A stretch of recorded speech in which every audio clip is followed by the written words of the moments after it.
Bir yarə aşiqəm kim mələk ismətindədir. Nemətləri ilə cənnət onun həsrətindədir. Aləmdə hər nə var, qapısında tüfeylidir. Ruhul Qudus, Ruhul Əmin taətindədir. Gər gizlidirsə pərdeyi namus ilə üzü, Haqqın səbəbdür çərçivəyi qeyrətindədir. Bir kimsə sonradan ona kim pərvər olmadı. Bir kimsə sonradan ona kim pərvər olmadı. Bəzmi bəladən atəş onun xislətindədir. Qəhri ilə zahir eyləyər öz qəhrini xuda. Küllü cəhanə rəhmi onun rəhmətindədir. Bir kəsdən açmışam sözü, şahlar qulamıdır. Bir kəsdən açmışam sözü, şahlar qulamıdır. Külli nəbi vəsiyyün mələk xidmətindədir. Bir kəs ki varlığı ilə cahan tapdı qiyməti, fikr eylə indi gör, nə onun qiymətindədir. Vaiz ki ey fənai, behişt vəsfin eyləyir, Kövsər ki söyləyir, o bəqi türbətindədir. Kövsər ki söyləyir, o bəqi türbətindədir. Bismillahirrahmanirrahim. Salam əziz dəyərli tamaşaçılarımız. Bir daha xoş gördük sizi Qumdanələri verilişində. Verilişimizin qonağı əziz ustad Hacı Fariz Xanbədlidir. Hacı, xoş gördük. Çox sağ olun. Allah sizdən razı olsun. Hər vaxtınız xeyirli, bərəkətli olsun inşallah. Gələn günləriniz xeyirli olsun. Amin. İnşallah. Allah tutduğunuz orucları, etdiyiniz ibadətləri qəbul edirsin inşallah. Amin inşallah. Hacı, sualım əxbarilər və üsulilər haqqındadır. Son vaxtlar gündəm olub bu mövzular. O barədə istərdim biraz məlumat verəsiniz. İslam tarixində hansı baxışlar var bunlara qarşı? Bismillahirrahmanirrahim. Salamlayıram sizi. Aleyküm salam. Sizin simavızda bütün əziz izləyicilərimizi artıq neçə gündür mübarək Ramazan ayı boyunca bizimlə bərabər olublar, bizi dinləyiblər, şərh yazıblar, suallar ünvanlayıblar. Allah hamısına razı olsun.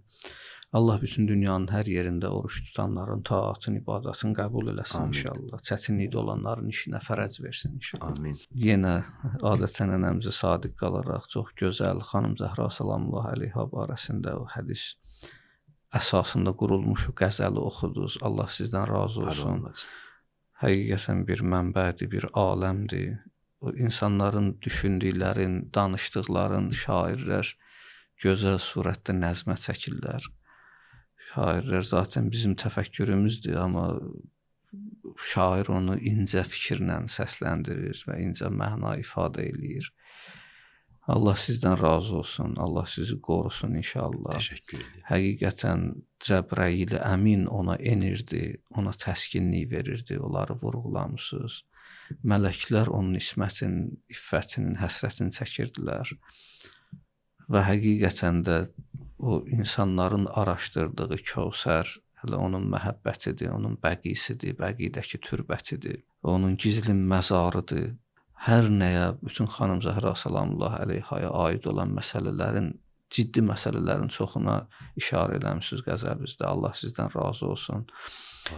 Allah təbarək və təala təbibizə bərəkət versin inşallah. Əxbarilik və usulilik məsələsinə gəlincə çox gözəl sual soruşub. Əziz qardaşımız, hər kim soruşubsa Allah canını salamat eləsin. Adətən suala cavab verəndən sonra görürsən yazırlar ki, mən soruşmuşdum sualı. Məsələn, ünvanlayırlar. Əziz qardaşımıza qabaqcadan təşəkkür edirik. Çox sağ olsunlar. Əxbarilik, usulilik İslam tarixində, xüsusilə Şiə tarixində, Şiə elm və fiqh, İctihad tarixində çox önəmli məsələlərdən biridir. Demək olar ki, çox önəmli məsələdir. İlk öncə bunu qeyd eləmək lazımdır ki, bizim məraciyimizin arasında, yəni böyük alimlərin arasındakı ixtilaflar şəxsi məsələlər üzərində qurulmayıb. Şəxsi problemlər üzərində qurulmayıb. Heç vaxt heç bir alim, mən o Sovetlər Birliyi vaxtında yazılan məqalələrdən birini oxuyurdum. Orada yazmışdı ki, insanlar bir ümumi təbəqə var, bir də elm təbəqəsi var. Adətən elm təbəqəsi bir-birinə söz ötürürlər, bir-birinə ifadələr ötürürlər. Nadanlar bir-birinə daş atırlar. elm əhlində bu daş atmaq yoxdur. Ümumiyyətlə İslam dini elmi məsələlərdə, etiqadi məsələlərdə savaşın tərəfdarı deyil. Daş atmağın tərəfdarı deyil. Hər kimin nə fikri var ortalığa gətirsin, qoysun və bu fikirdən faydalanaq. Əxbarilik, usulilik məsələsi ki, bizim Şiə tarixində var. Bu çox önəmli məsələdir və bu çox önəmli surətdə göstərir ki, Şiə elm sahəsi, Əhl-i Beyt tərəfdarlarının alimləri aralarında olan məsələləri çox gözəl surətdə bir-biri ilə həll eləməyi bacarıblar və qəbul eləməyi bacarıblar. Baxın, bir dənə nəzəriyyə var Qərb dünyasında, pluralizm deyilən bir nəzəriyyə var. Təkəssürgərayi dini deyirlər ona, din çoxluğu, bütün dinlərin həqiqət olması. Bu Elvin Plantinq adında bir fəlsəfəçi o nəzəriyyələri Qərb dünyasında çox yaydı. Bu bizdə Məsnəvidə də var. Mövlana Cəlaləddin Rumi bunu öz əsərində gətirir. Orada bir fil təşbihi var. Qaranlıq otağa salınmış insanların yanına bir fil gətirirlər və insanlardan istəyirlər desin bu nədir. İndi onlar qaranlıqdadırlar axı. Hər kəs öz təsəvvürünə uyğun ondan bir parça götürür. Məsələn, biri onun ayağından tutur və ayağına düşünür ki, məsələn, bu möhkəm bir sütundur, amma yumşaq sütundur, ağırlığı saxlaya bilən bir sütundur. Biri onun qulağından toxunur və deyir, o şahlara sərinlik vermək üçün o vasitələr olurdu, ondandır. Hərə öz təsəvvürünə uyğun o filin həqiqətlərindən bir parçanı deyirlər. Mollavi bu məsələni ortaya çəkməklə bizə vurğulamaq istəyir ki, biz eləyə bilmərik onları qınayaq. Heç kim onları qınaya bilməz, deyə bilməz ki, sən niyə düz demədin? O deyər, mən qaranlıqda idim. Mollavi burada göstərmək istəyir ki, insan övladı bu dünyada qaranlıqdadır, cəhalət və nadanlıq qaranlığındadır. Allah da böyük varlıqdır, əzəmətli varlıqdır. Biz o əzəmətli varlığın hərəmiz bir hissəsini başa düşürük. Onun bizə zuhur olduğu qədər biz onu başa düşürük. O nə qədər bizim üçün zahirə çıxır, aşkara çıxır. Allahın zatı bizə məlum deyil. O bizə nə qədər zahir olursa biz öz təsəvvürümüzə uyğun onu başa düşürük və o təsəvvürümüzə uyğun onu yaşayırıq. Və hər din, Mollavi'nin burada göstərişi budur ki, hər alim, hər bir firqə, hər məzhəb özünə uyğun ondan bir parça başa düşüb. Biz onları qınamamalıyıq. Çünki insanoğlu cəhalət qaranlığındadır. Pluralizmdə də bu məsələ var. Elvin Plantinqa deyirdi, mənlə o vaxtı mən Oksfordda oxuyurdum. Mənlə oxuyanda deyir, müsəlman var idi. Mənlə oxuyanda orada Yəhudi var idi, mən xristian idim. Məsələn, biz müxtəlif dinlərin nümayəndələri idik. Amma əgər mən inhisarçı olsaydım, desəydim sadəcə bir din düzdür, başqa dinlər düz deyil, bütün dinlər batildir, sadəcə bir din düzdür, elə olsaydım, münhəsirçi olsaydım, monopolist olsaydım dinlərə qarşı, onda mən düşünürdüm ki, bəs əgər xristianlıq haqdırsa o deyir, bəs bu yaxşıdır, bu müsəlman yaxşı adamdır, Allah bu yaxşını necə cəhənnəm aparacaq? Bu yəhudi yaxşı adamdır, Allah bunu necə cəhənnəm aparacaq? Yaxud bir müsəlman düşünsün ki, mən həqiqətən başqalar hamısı cəhənnəmə gedəcəklər, onda bu monopolistlik, bu fikirdə inhisarçılıq, bu doğru düzgün olmazdı. Ona görə o gedir pluralizm nəzəriyyəsini ortaya atır ki, bütün dinlər həqiqətdir. Əlbəttə bizim alimlər ona cavab verirlər. Deyirlər ki, əfv olub cənnətə getmək həqiqət olmaq demək deyil.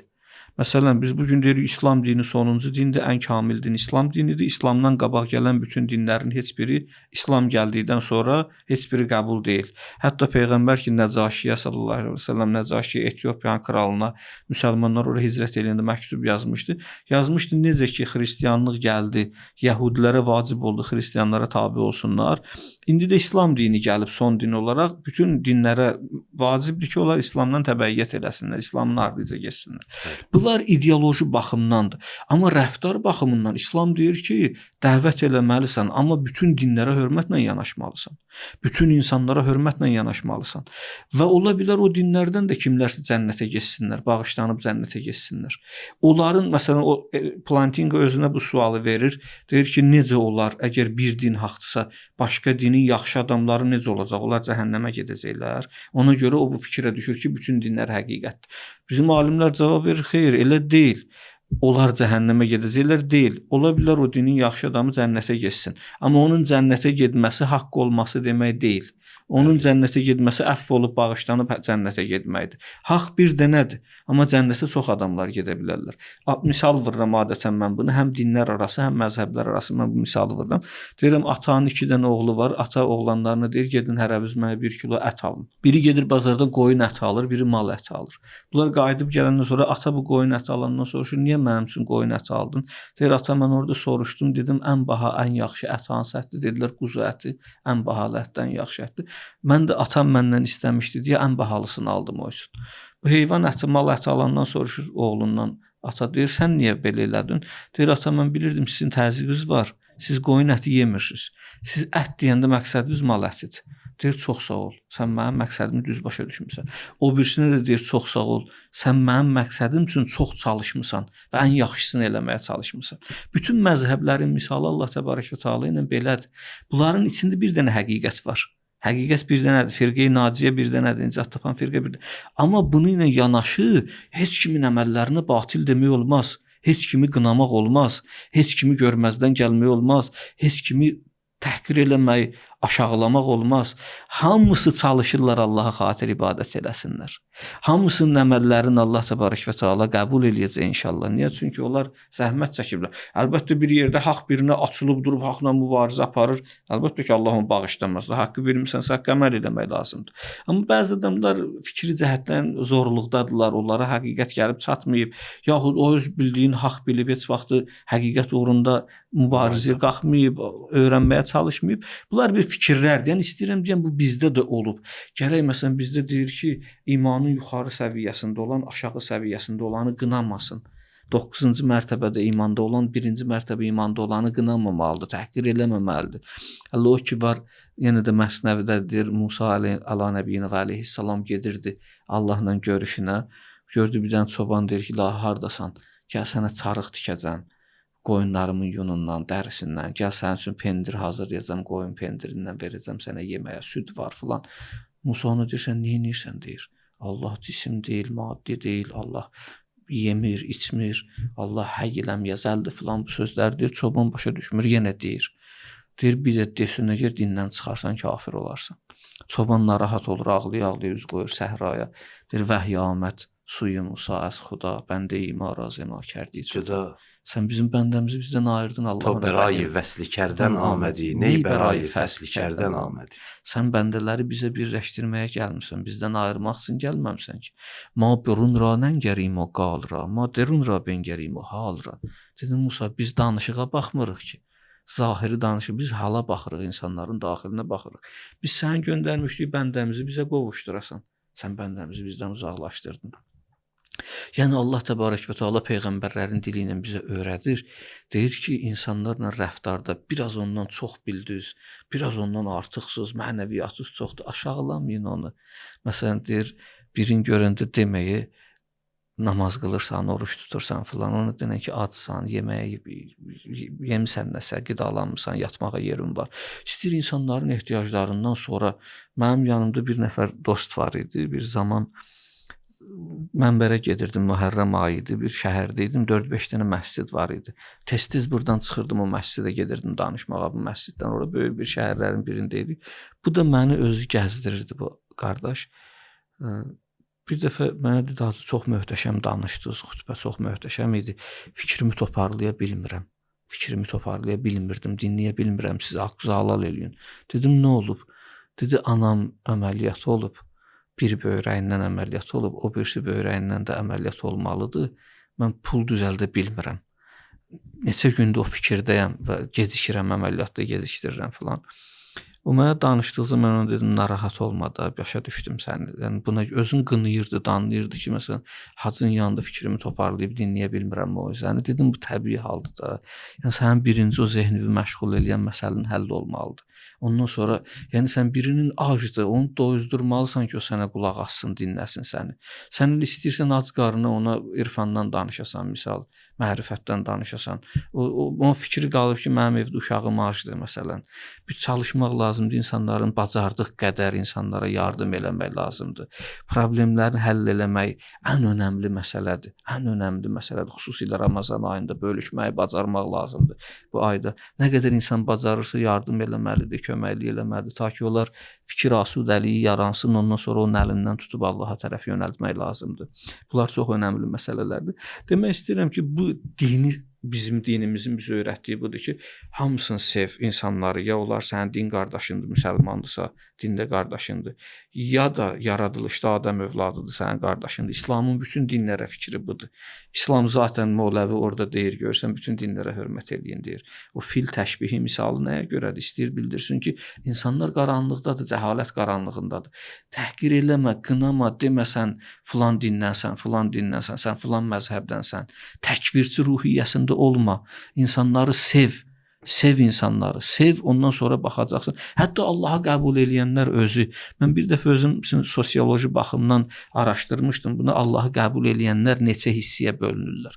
Allah'ı qəbul eləyənlər özü 3 hissəyə bölünür. Mən bir araşdırma ilə bunu deyirdim. Bir qism insanlar var, Allah'ı qəbul eləyirlər, amma Allah'ı öz həyatlarında müdaxilə elətdirmirlər. Bu fikirdədirlər ki, bizi Allah yaradıb, bunu qəbul eləyirlər. Amma Allah'ın çıxartdığı hökmü qəbul eləmirlər. Deistlər. Məsələn, deistlər, yaxud məsələn, indiki zamanda deistlərdir də. Hələ şeytanın özü bunların başında durandır, sərkərdələridir. Məsələn, Quran məntiqinə bax, şeytan qəbul eləyirdi də Allah onu yaradıb. Niyə qəbul eləmir? Deyirdi, xələqtəni min nar. Xələqtuhu min tin. Onları torpaqdan yaratmısan, mən atəşdən yaratmışam. Deməli, qəbul eləyir xaliqiyyəti. Amma deyir, səcdə eləmir. Deyir, mən ondan üstünəm. Allah'ı qəbul eləyir, Allah'ın idarəçiliyini qəbul eləmir. Deyir, Allah təbarək və təala'nın idarəçiliyi düz deyil. Yəni, mən istəmirəm, sən mənə düzdür, sən yaradımsan. Və şeytanpərəstlər bugün bu fikirdədirlər. Satanistlər bu fikirdədir. Hətta deizm özü gətirib axır bura çıxardır. Deyirlər, Allah yaradıb, amma müdaxilə eləməsin. Peyğəmbər zad yoxdur, bizə lazım deyil. Biz özümüz, öz həyatımızı öz ağlımızdan qura bilərik. Bu qabarıq surətdədir, qabarıq surətdə. Bu ikinci qismdir. Birinci qism Allah'ı qəbul eləyir, Allah'ın tədbirini qəbul eləmir. İkinci qism Allah'ı qəbul eləyir, Allah'ın bizim üçün müdəbbirliyini də qəbul eləyir. Amma Allah'ın onun barəsində çıxartdığı bəzi hökmlərdə deyir ki, bu düz olmadı. Belə olmamalıydı. Və istəyir işlərini atsın Allah'ın üstünə. Öz günahını Allah'ın boynuna atmaq istəyir.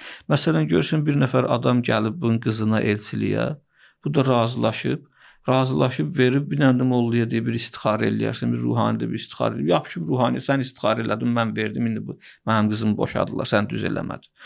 Bu sənin öz günahındır, sən bunu dinin boynuna niyə atırsan? Bu sənin öz günahındır. Axı sən bir baxmalıydın, bu kimdir, bunlar nəçidirlər, bunların ailələri kimdir? Bizə deyir, evlənəndə get Kərimətul Əsleyni al.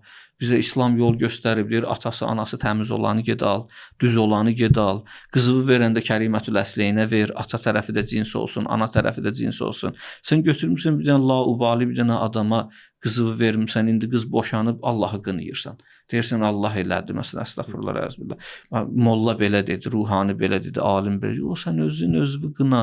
Sən bu məsələlərə əhəmiyyət verməmsən, başqa işin dalıcı olmuşsan. Demirsən, onun pulu var, mənim qızımı yaxşı saxlayacaq, misal. İndi də özünü qına, onu heç kimi qınama. Burada özün günah kəs. Yəni, görürsən, Allah'ın bəzi qəbul eləyir Allah'ın tədbirin. Allah'ın xaliqiyyətin, yaradıcılığını da qəbul eləyir. Allah'ın bizim barəmizdə çıxartdığı tədbirləri, aləmin müdəbbiri Allah'dır, idarəçi Allah'dır. Bunları da qəbul eləyir.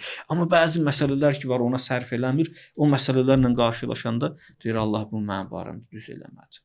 Mən istixarə elədim, mənə yol göstərmə. Yox, bu evlilikdə nə istixarə? Sən gedib özün bunu araşdırmalıydın, dəqiqləşdirməliydin, İslam yolları qoyub səysin, baxmalıydın, görməliydin bu məsələlərdə düzdür, düz deyil.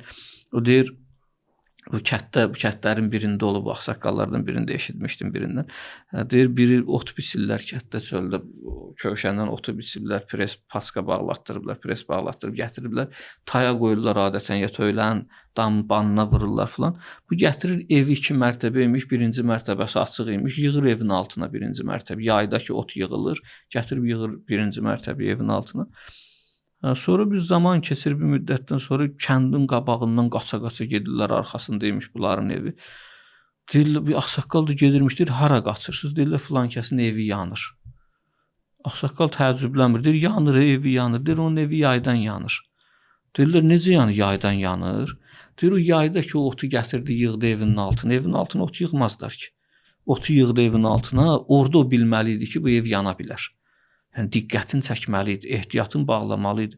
Bu təvəkkül məsələsi Peyğəmbər sallallahu əleyhi və səlləm gördü, cümə namazdan sonra gördü, bir dənə ərəb qışqırır, dəvəm getdi filan elədi. Dedi, nə oldu? Dedi, ya Rasulullah, gəldim siz moizə xutbə eləyirdiniz, dəvəni buraxdım belə. Deyir, ayağımı bağlamışdın, deyir, yox. Deyir, niyə? Deyir, gördüm siz xutbə eləyirsiniz. Valih oldum xutbəvizə, buraxdım dəvəni Allahın əmanına, girdim içəri. Peyğəmbər təvəkkül elədim. Peyğəmbər buyurur ki, əvvəl dəvənin ayağını bağla, bu söz oradan qalıb. Sonra təvəkkül elə. Sən dəvəvi buraxmısan, sonra deyirsən Allaha təvəkkül, ehtiyatını tut. Sən düşünmədiyin məsələlərdə təvəkkül odur, sənə qoruyacaq, köməklik eləyəcək. Bir də var ki, ikinci bu təvəkküldən sonrakı da bir məqam var. İnsanın Allahın çıxartdığı hökmü öz ixtiyarından böyük bilməsi. Bu çox önəmli məsələdir. Səbr məqamı deyil ha.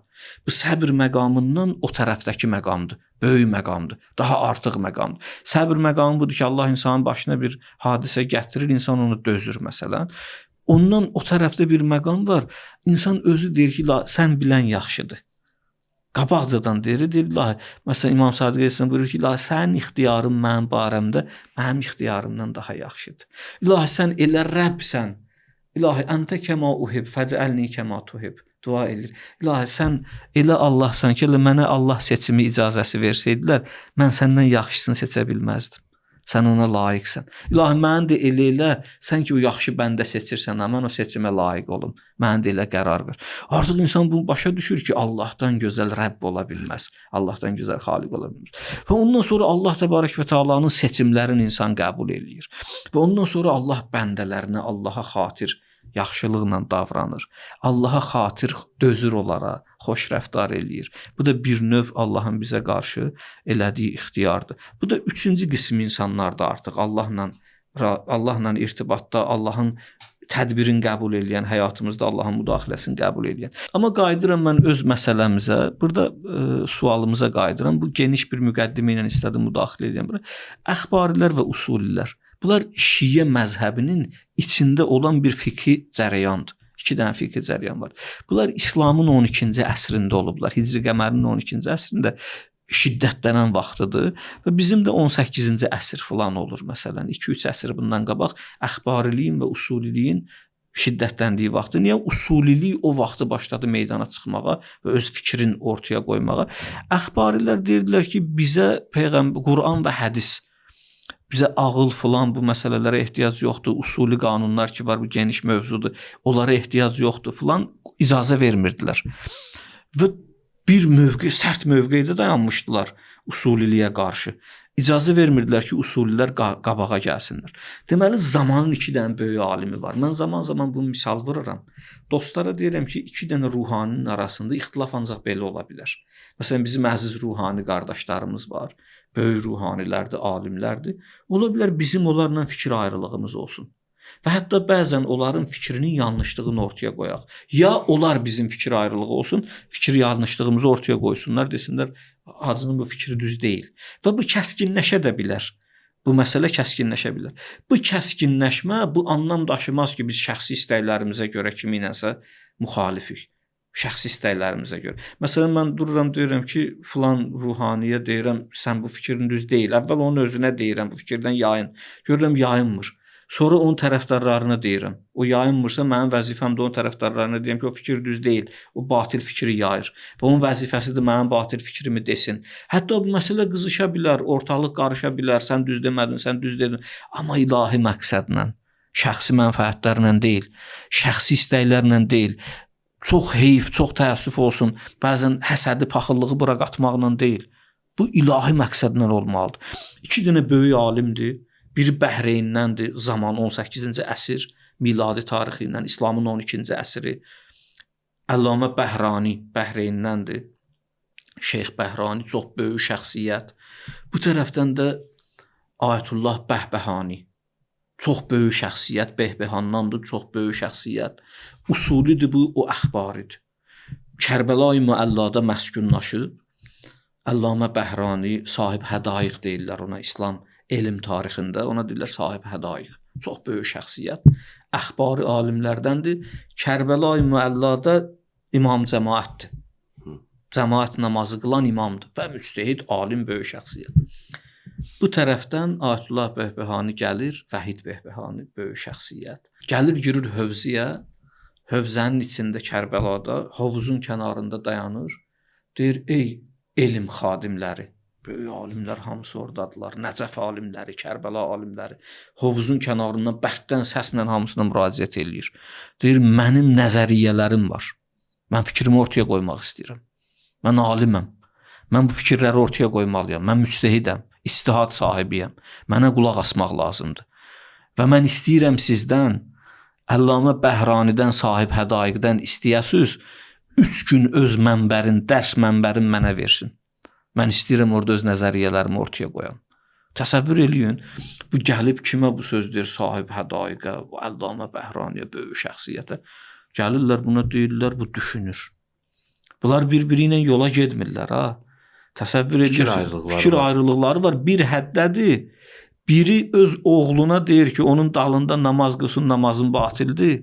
O birisi də öz yeznəsinə deyir, onun dərsinə getmək olmaz. Onun fikirləri doğru düzgün deyil. Bu həddə gəlib əxbarilik və usulilik İslam tarixində.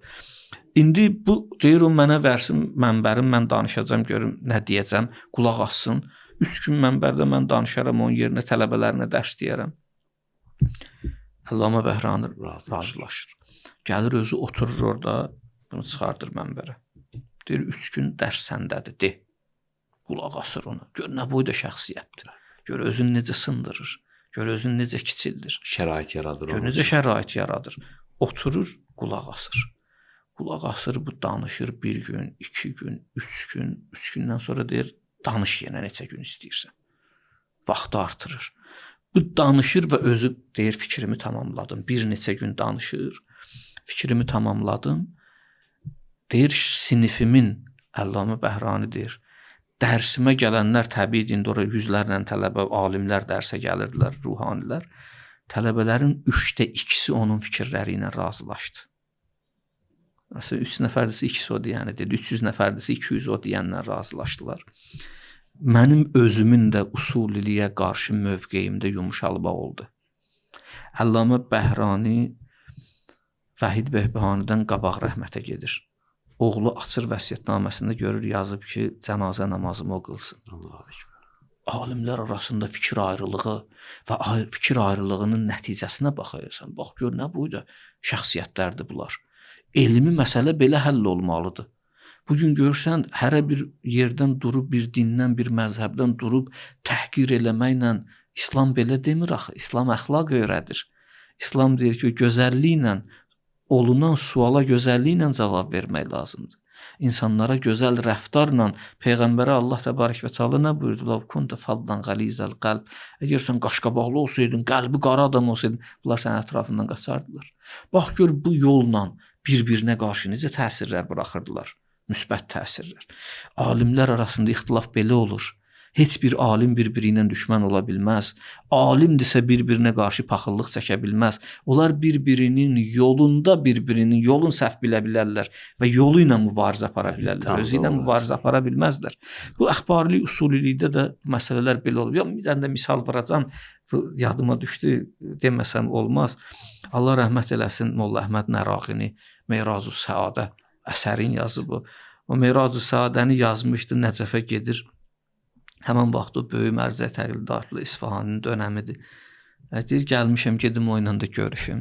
Gəlir onun görüşünə, görür Ayətullah İsfahanın evinin 1-ci mərtəbəsində, 2-ci mərtəbədə özü oturub, orada qonaqları qarşıdır. 1-ci mərtəbədə də bir nəfər var, adamları götürür, aparır onun qəbuluna filan, yanına. Aşağıda deyir ki, mən deyin, Molla Əhməd Nəraqi gəlib. Azağıya deyin, o ilə görüşmək istəyirəm. Böyük alimdir bu. O zaman da şöhrəti var idi Hacı orada. Çox möhkəm, böyük şöhrəti var idi. Meyrac-ı Səadəni yazmışdı. Oturur, indi vaxt var, məsələn, saat 5-ə qədər qonaqları qəbul edir, ağa saat 5 olur, bunu qəbul eləmirlər. Bundan sonra gələnlər qəbul olur. Bunu qəbul eləmirlər, bu gözləyir. Deyirlər bu gün olmadı. O xidmətçi deyir ki, bu gün olmadı, ağa sizi qəbul eləyənmədi. Deyir, nə mən burdayam hələ, Nəcəfdəyəm, sabah gələrəm yenə. Gedir sabah yenə gəlir. Eyni ilə dünən olan məsələ bu gün də təkrarlanır. Deyir, nə mən burdayam, sabah yenə gələrəm. Gedir, indi bu xadiminə deyir, Ayətullah İsfahani xadiminə deyir, get küçənin başında dayan. Molla Əhməd küçəni dönəndə gəl mənə denən. Bu da qoca kişi olur, ağır kişi olur. Xadim qaça-qaça gəldi, Raca Molla Əhməd küçənin başından döndü, gördüm gəlir. Bu da tövşüyə gedir küçənin əvvəlində onu qarşılayır. Molla Əhməd gəlir, onu bir qucaqlayır, öpür, bağrına basır, gətirir, otuzdurur öz yerində. Molla Əhmədi özü də oturur onun böyründə.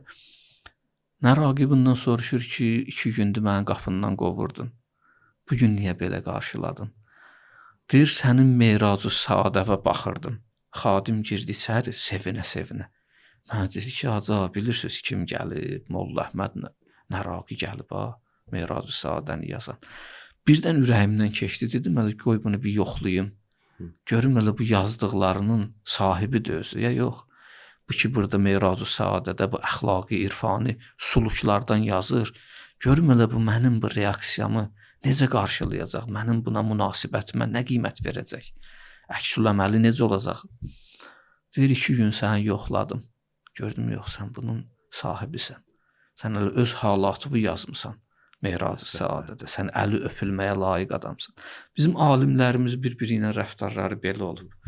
Başqa məzhəblərlə də rəftarları belə olub. Bizim böyük alimlərimizin dəfnində, məsələn, Şiə dünyasının alimlərinin dəfnində Əhl-i-Sünnənin böyük alimləri iştirak ediblər. Əhl-i-Sünnə alimlərinin dəfnində Şiənin böyük alimləri iştirak ediblər. Bu gün də Əhl-i-Sünnə və Şiə arasında alimlər bir-biri ilə fikri münazirələr aparırlar, amma bir-birinə qarşı çox gözəl mövqeydədirlər. Düşmən mövqeyində deyirlər. Deyirlər, əlhamdülillah. Amma düşmən həmişə istəyir bu mövqeyləri sarsılsın. İnşallah onu da bacarmazlar.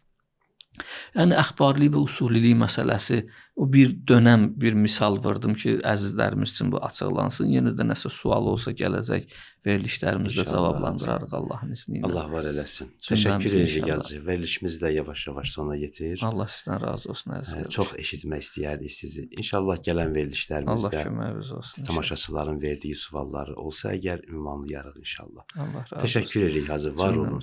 Allah razı olsun. Əziz dəyərli tamaşaçılar, verilişimiz sona çatır. Sağ-salamat qalın.